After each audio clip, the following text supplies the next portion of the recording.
1.15 Types of discontinuities graphically. There are three types of discontinuity or breaks in the graph.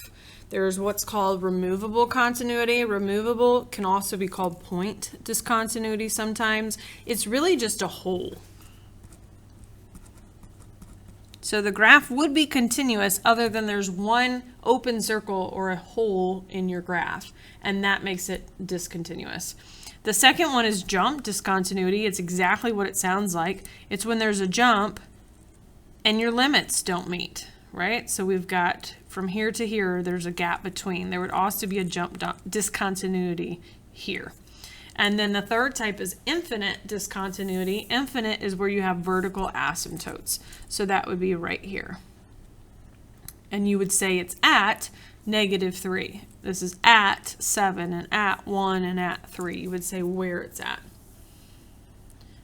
State all values of x in the open interval from -9 to 9 for which the function is discontinuous. State the type of discontinuity.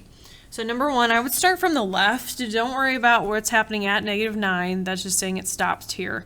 Okay, so we're going. Here's our first jump, or I shouldn't even say jump, but I'm saying break in the graph. That's what discontinuity is. It's a break where I have to pick my pen or pencil up to get to the next part.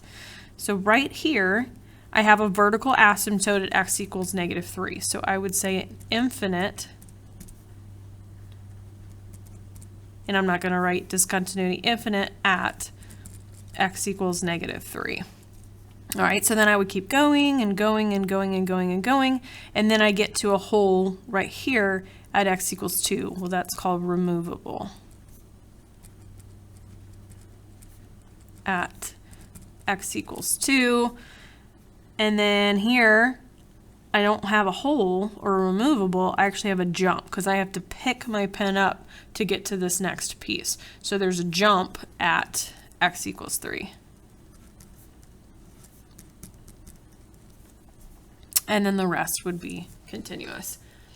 All right, looking at number 2, we would start at x equals -9, everything's good. There's a vertical asymptote here, so that would be infinite.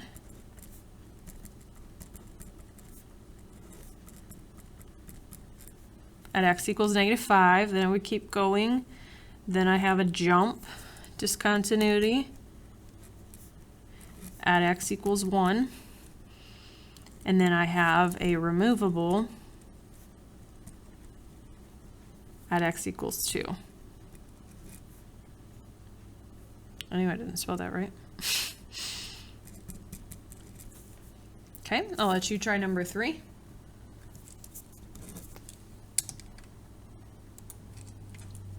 And there should be the answer to number 3.